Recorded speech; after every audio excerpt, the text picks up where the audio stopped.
welcome back to the Blackhouse on a lovely overcast day in Wellington.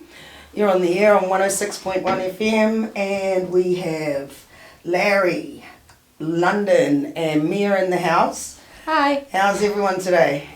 Doing good. It's great. It's a blessing to be here with you guys again. So last couple of weeks that we've been having our live show, we've been talking about critical race theory.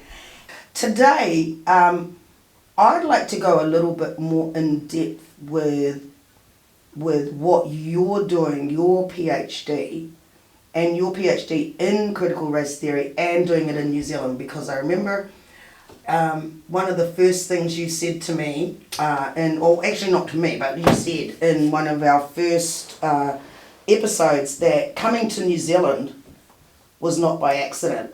So I really like you to go into a little bit more depth about what that is, what you meant by that. So what I meant by that is that well, for one thing, I came here on purpose because even from the outside looking in, from the United States looking into New Zealand, it's clear to see that efforts have been made to introduce like the language and the culture into not just like the spaces where it already exists and to like turn it into like pop culture, but to like actually introduce it into like the mainstream, into like governmental spaces, into business spaces, into the way that people actually think about the way they conceptualize the country that they live in. And when comparing that to the United States, that's not how it functions, right? Maybe Spanish, in like Spanish language. You have a lot of places that are named after Spanish things, like Montana is Spanish for mountains. California. Oh, I didn't know that. Yeah. Yeah. Los Angeles. Montaña, Los Angeles, San Diego. California, San Diego, Santa Clara, like all Texas. of these. Exactly, like El Paso. all of these things are Spanish words. Do they have indigenous American names for things? Yes, Milwaukee. That is, when you think about Milwaukee, that's an indigenous name. They have places in Milwaukee for sure. Kansas, Arkansas, Yeah. Tuolumne, Yosemite. So like you have these words that have been, a lot of times they're naming things. They're naming towns, forests, rivers, like A little bit, and that's it. locations, right? Typically, that are either Spanish or that are indigenous American. But more Spanish. But Way more Spanish. Way more Spanish. Yeah, a lot more Spanish. But really, once you like the places are named those things, but that's it. That's where it really what stops. you have. Outside of a little bit of Cali, the southern states, California, you can find more a little bit. Yeah, you can find more, especially like if you get into like certain neighborhoods, you might find like businesses that have like just billing or like storefronts that just have their businesses like the signs will only be like in Spanish, but like that's we're talking very specific in very specific areas. That's not something that you would find very many places. And so what you have in the United States is you have this. It's interesting because we were kind of just talking about this with the Swahili and the way that languages are being legislated currently in Eastern Africa. What you have in the United States doesn't have a national language, but what you have is just like this hegemonic use of English, Right. and this hegemonic use of like colonialist culture that pervades everything. Yeah, because even Spanish, they were the invaders in Latin America, so they're not indigenous to the southern continent of America, the southern part. Yeah, that's a good point. Yeah, and so I relate a lot of this back to African American people, because for African American, there's nothing that we have that is evident in the way that we identify ourselves, whether it's ourselves or within like the names of places or the places that we might go. That's, you know, like you can talk about like places like, you know, Compton, right? But like the whole connotation of what Compton is almost derogatory. You know what I mean? Like there's a certain mindset that comes along with what Compton is. It's urban. Right? And so the thing about it is that the culture for what it means to be African American or for what it means to be black is limited in a lot of ways. It's in a box. It's interesting that you use the word urban, because wasn't urban kind of used for the descriptor for black culture, black areas? That's in why I'm America? saying it. Yeah. And so I'm not saying that I would use the word urban in that way, but the word urban is connotated to mean blackness, you know, inner city blackness and inner city street smarts, you know. Yeah. Oh, you know, what kind of he was wearing like urban clothing. That's like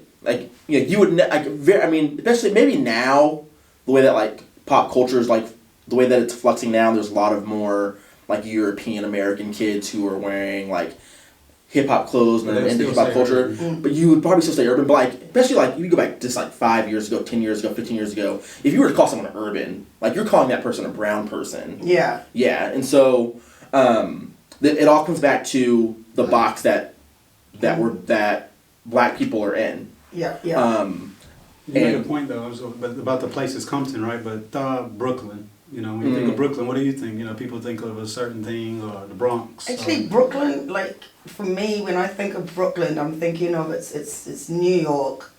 I've always thought Brooklyn was very multicultural. I don't know if that's right or not, but I always thought it was very. I mean, it is now for sure. It is now. Yeah, I always thought Harlem was the place that was like traditionally a black neighborhood. Like both of those places have been gentrified for sure. Have been gentrified. But especially over the last, what's the 20s now? Jeez. Since Bill Clinton moved there? Before Bill Clinton. But like, you know, for a large portion of the 1900s, like that was a primarily poor African American and brown space. Right. That was considered to be dangerous. Right. Yeah, because my first kind of awareness is in the 70s of Brooklyn, New York. Club, what was it, 56 or something? 52? 54. And then hip hop was coming out of Brooklyn, wasn't it?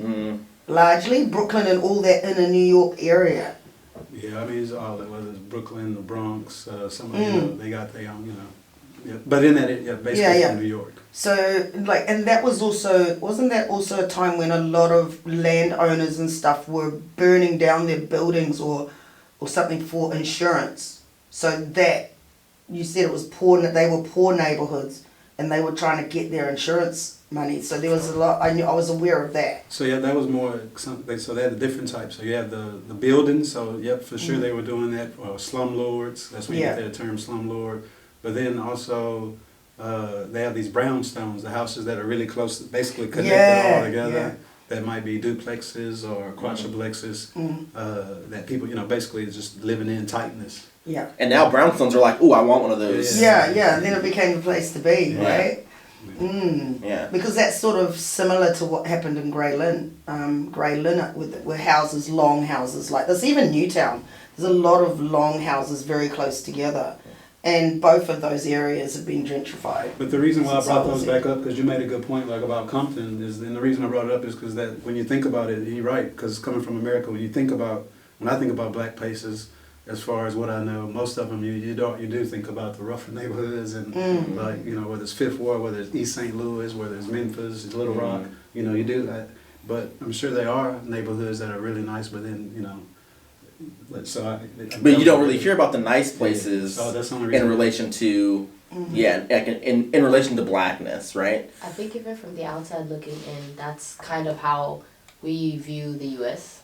Low-key, whenever you start talking about, black spaces and black communities, all you know is what's in the media, and what's in the media is always the bad parts of it. But, you know, I always tell people is, who making the movies?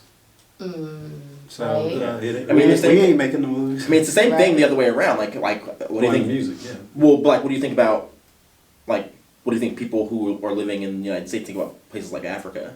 Well, that's Right? Exactly. Yeah, and it's not right if you're in the know and you know that it's not true, but like there's this idea of what something is, even though it's 6,000 miles away and you've never been there or talked to anyone from there. Part of that's what we see in the news as well. Yeah. You know, we already know what they show on the news can be, you know, the news ain't it's what you show. You can show whatever you want. You can say whatever you want. You can lie on the news if you want. Yeah. Like, Oh, constantly. I mean, the news is just the first reality show Yeah. ever.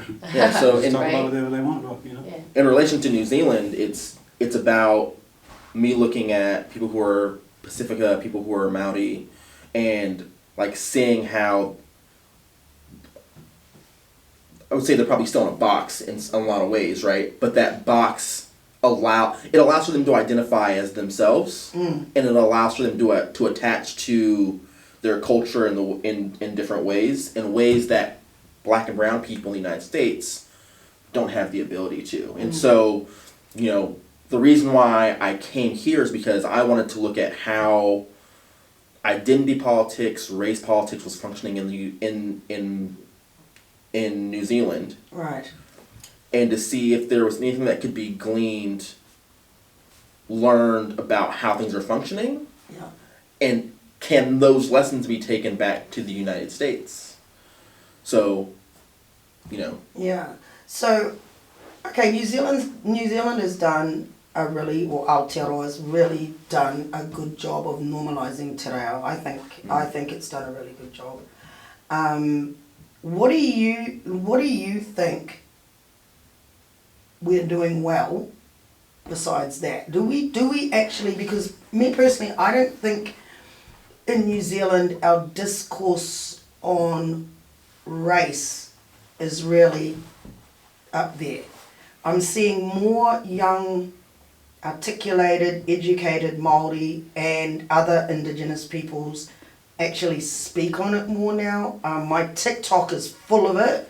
Like I don't know how they found me, but yeah, there's some interesting TikTokers out there that are really pulling back the shades a bit on the whole issue of racism, colonialism, and everything else. But what do you think of the way, like the people that aren't in academia, like media and all that?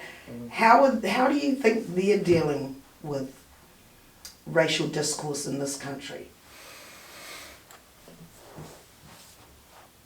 I think that outside of academics, I think that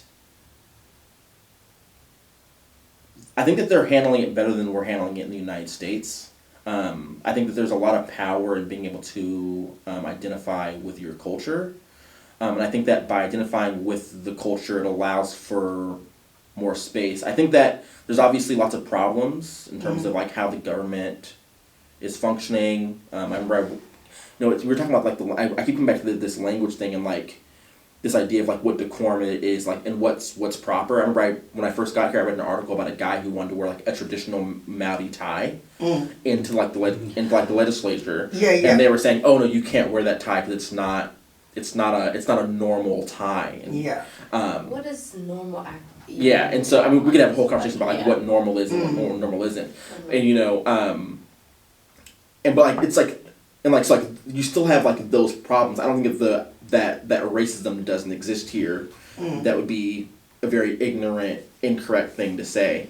But I think what is happening more correctly here than in other places is that there's the acknowledgement that not only are there people who are different with different needs,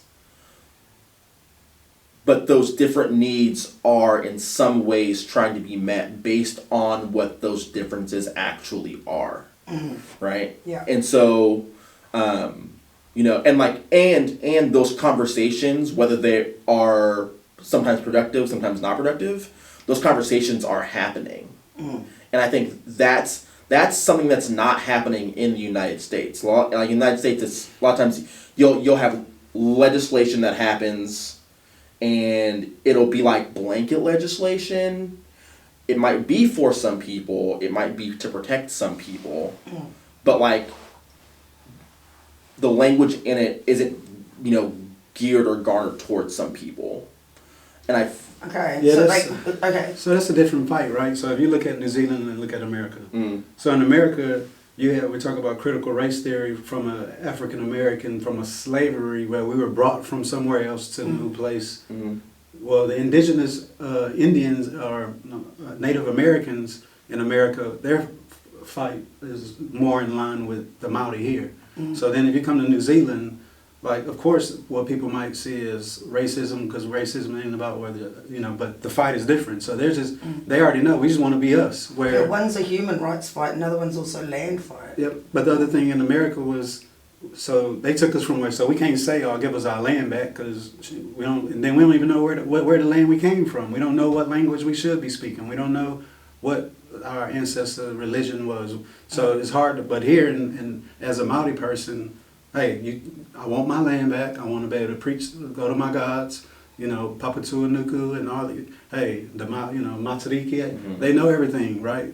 So that's a whole different sense of, they can take that back and they can say, I want you to name this, and this is what it was called before y'all got here, and I want to rename it. It wasn't Hamilton, it was Kitty Kitty Kudu, It wasn't, this is what the name was, where Black Americans, we don't have that. We can't even say, take me back to Nigeria, take me back.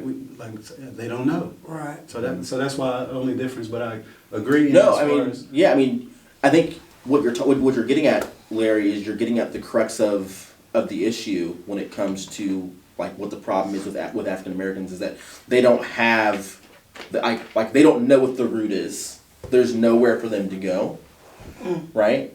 And well, that's their home now. So why would you say go back to Africa? Well, no, yeah, you didn't build it up. And when I say build it up and leave, and when I say where to go, I don't mean we should leave and go somewhere, but I mean culturally, exactly, internally, spiritually, where are we going?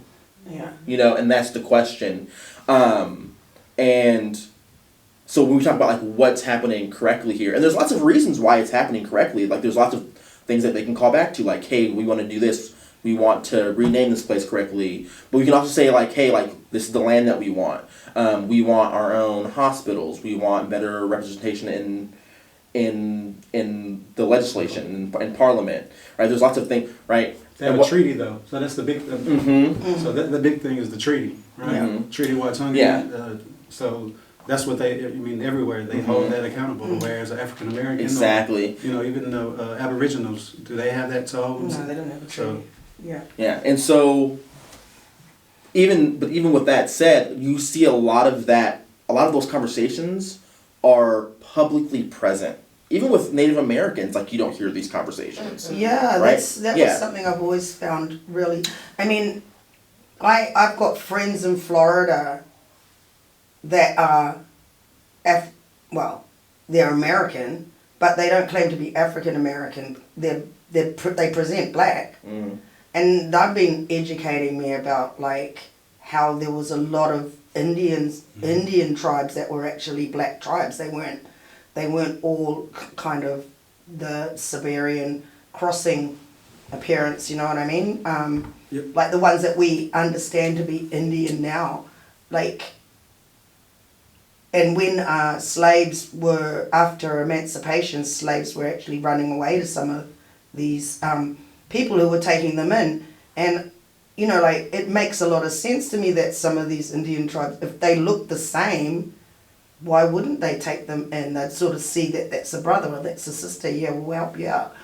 And, what's your take on all of that and how that actually is... I'm seeing it a lot now on social media. I don't know if it's a big discussion in America, but what do you think about all of that where you've got those that came via the slavery route, but then you've got those that were there before slavery, also black people. Mm-hmm. Where is the connection? Is there a connection? And is the conversation a conversation happening a lot within African American communities and groups and whatnot, or is it something that's really just I don't know that there's a lot of conversation that happens about it, because what you're talking about is context. You're talking about people who arrived 400 to 500 years ago. A lot of them got to where they were going the same way that the slaves got there. They were brought there from Africa to work, to be laborers. Like, many of them, like, didn't just go because they wanted to. They just got there before slavery and existed in different contexts. Right. Like, when we can talk about the slaves who were in Haiti, and I wish Sasha was here because she could talk about this a lot more. But the slaves that were in Haiti, like, they revolted and they became Haitian. Like, you know. Yeah. Right? And so, like, but, like, the people who live there, they exist in different contexts to what, you know, what we think of as African Americans, right? Their relationship to the land that they live on is different. Right. And is different to my relationship to me living in California or in the United States in general. And so, you know, if I talk to someone like Sasha, who, you know, who was Haitian, who's you know, family goes back generations in Haiti, or if I talk to someone who is from the Dominican Republic, or who is Brazilian, or right, because there are people who are black who exist all up and down the Americas, no matter where you go. There's a lot of different contexts to think about when you're thinking about it that way. Do those conversations happen? Maybe interpersonally. Is there a larger conversation? No. Right. Yeah, so I mean, I'm from Texas, so from that Texas all the way to Florida, where you saw Tallahassee, that's like a Native American term. So Florida has there's a lot of things in Florida that's Native American, and then from Florida all the way to, let's say, Louisiana is really big, where you see the Creole, but you see these Indians. So my family was always said they were Indian mixed with Indian and French, which in that kind of way it is. But the main thing, like London said, which part of it, the main thing is, just like Europeans traveled before slavery, like Africans could travel too. But they didn't mean that they want to take over the world. So, and part of it is, the biggest thing is when they traveled and they got there, like, just like anywhere, you kind of acclimate to the culture you in. So there probably were Africans who got there, whether on their own, because I would think they were smart enough to build their own ships, just like Europeans can build ships and travel. And then there were some who probably were brought there as indentured servants is what they were called. And then there was slavery as well. There's a legend, there's actually a legend, I don't know if it's legend or if it's actual history, that Mansa Musa sent five or 8 ships. They didn't come back. They went to the Americas. That's where they were going in that direction.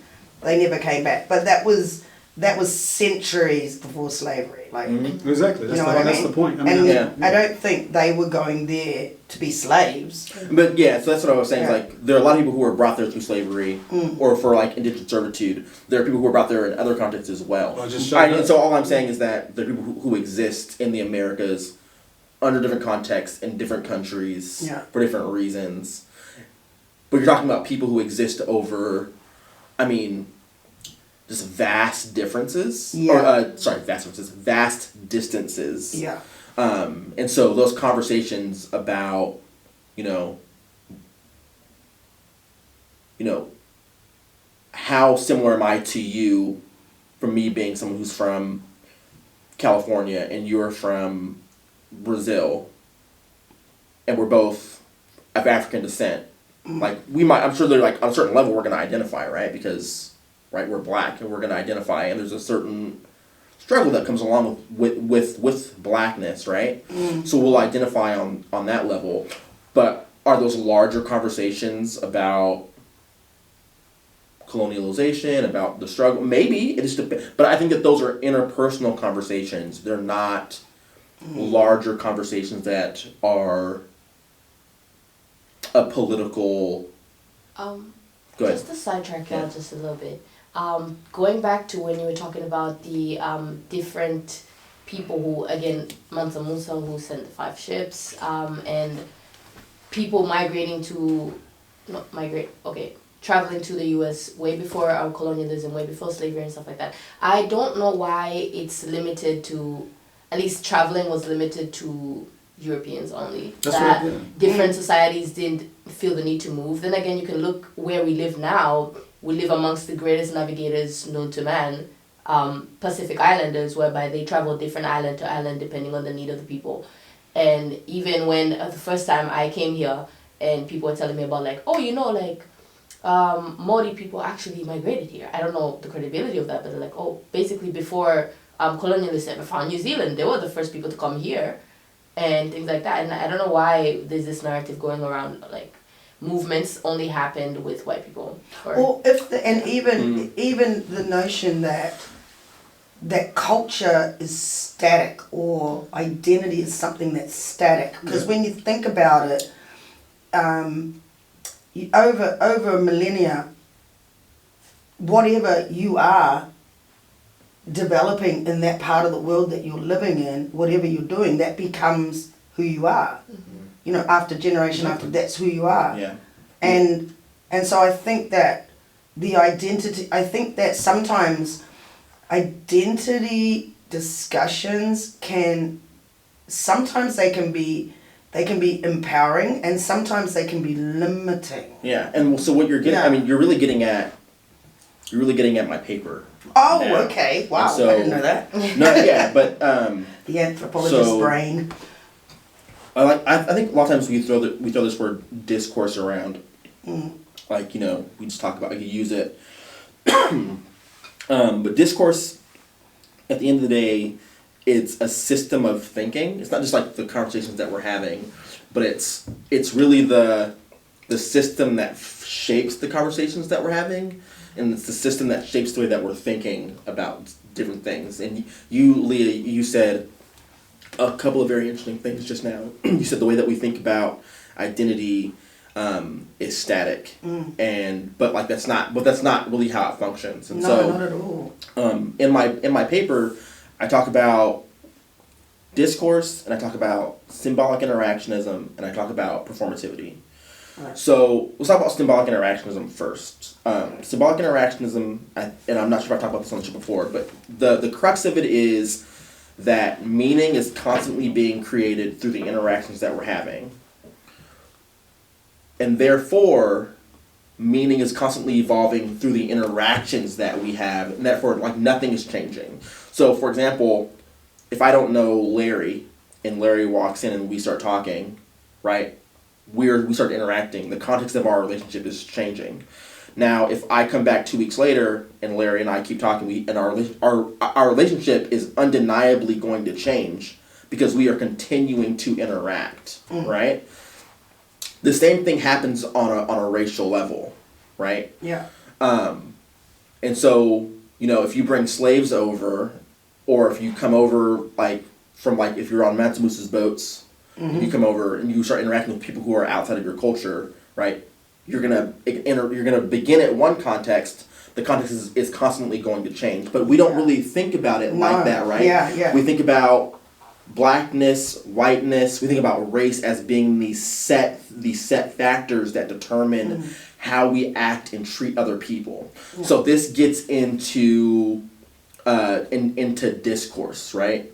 And so there are different types of discourse. We can talk about like gender discourse. We can talk about race discourse. We can talk about sports discourse. All these discourses create our systems. Right? So let's talk about race. That's what we're talking about now, right? Yeah. So within racial discourse, you have black and you have white. This is a binary. This is a discourse binary. Discourses and binaries create power structures. Binaries in and of themselves are designed to give power of one half of the binary over the other. Right. So if you have black and you have white, right, we all know this story. I'm talking to you folks, right? We know that the way that it was designed was for white people to be dominant and superior to black people. That is the racial discourse, the story that we're being told. Yeah. Right?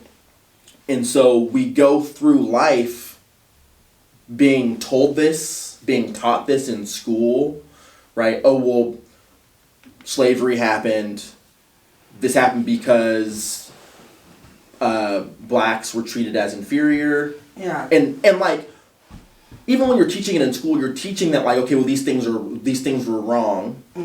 These things are not supposed to occur the way they happened. We're getting better, right? But even like the way that we function through life, right? We still have this idea that whites are superior and blacks are inferior. Even if we don't, outwardly say these things, believe these things, this is what culture teaches us, right? Racial discourse exists as like... But that's the root of CRT, though. I mean, when you think exactly. And so that's what we're being taught. And so discourse is the system that's being taught to us to teach us how things function and how we believe. Yeah. Right? We believe that this is not only the binary, but we believe that this is true.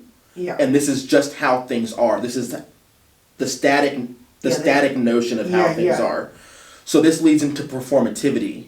And if I know that I exist in this discourse of what's black and what's white, I have to perform blackness to a certain degree so that I can get by the way everyone believes that I should get by, right? So if I am a slave, right, I need to perform blackness to a certain degree, right? Yeah.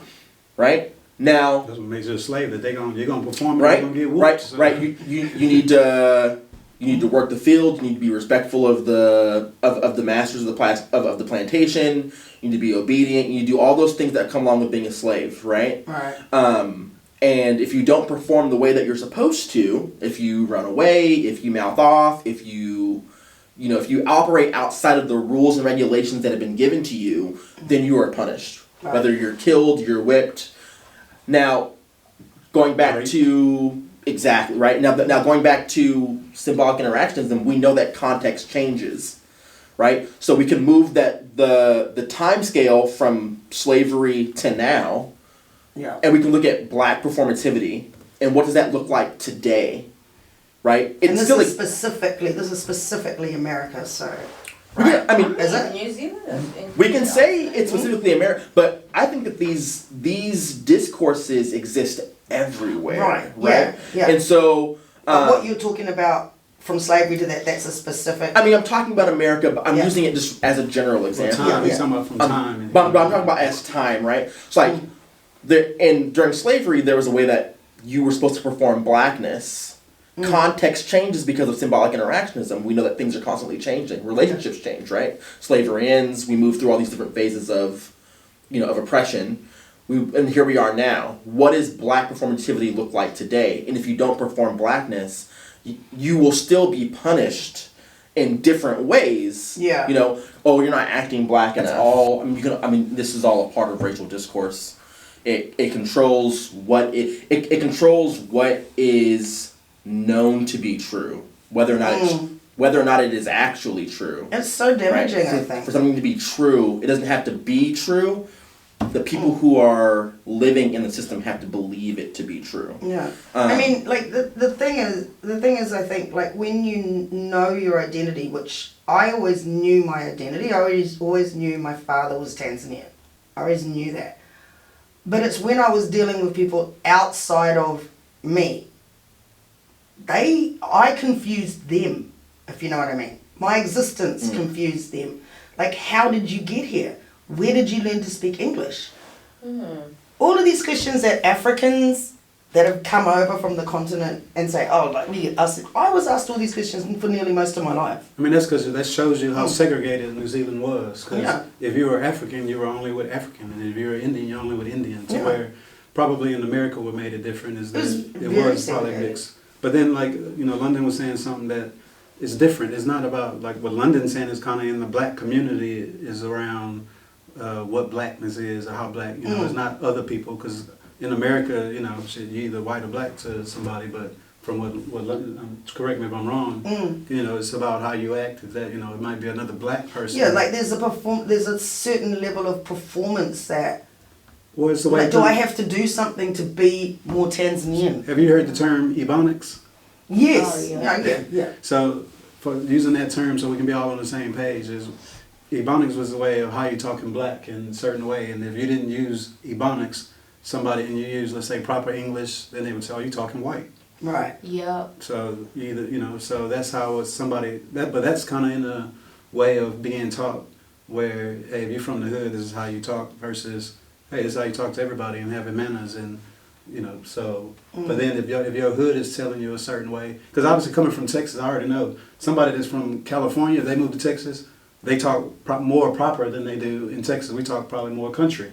So especially if somebody from Dallas, they went to California, people gonna be like, man, get this country bumpkin out of here, or, because they'll hear it to where in California, they have a different type of, I would say, clear accent or no accent, so where I can hint from where you're from, because like I was from the hood, in Houston, and saying that if people talked a certain way, I can hear where people would say that about somebody. It's just saying, no, they was just born or lived somewhere else that wasn't in the hood, or military family. Like I have cousins who weren't raised where I was born, but they were raised being in the military, to where my cousins talk way more proper than me and my brother was talking. But they weren't seen as acting black or white, but you just knew it was a little bit different.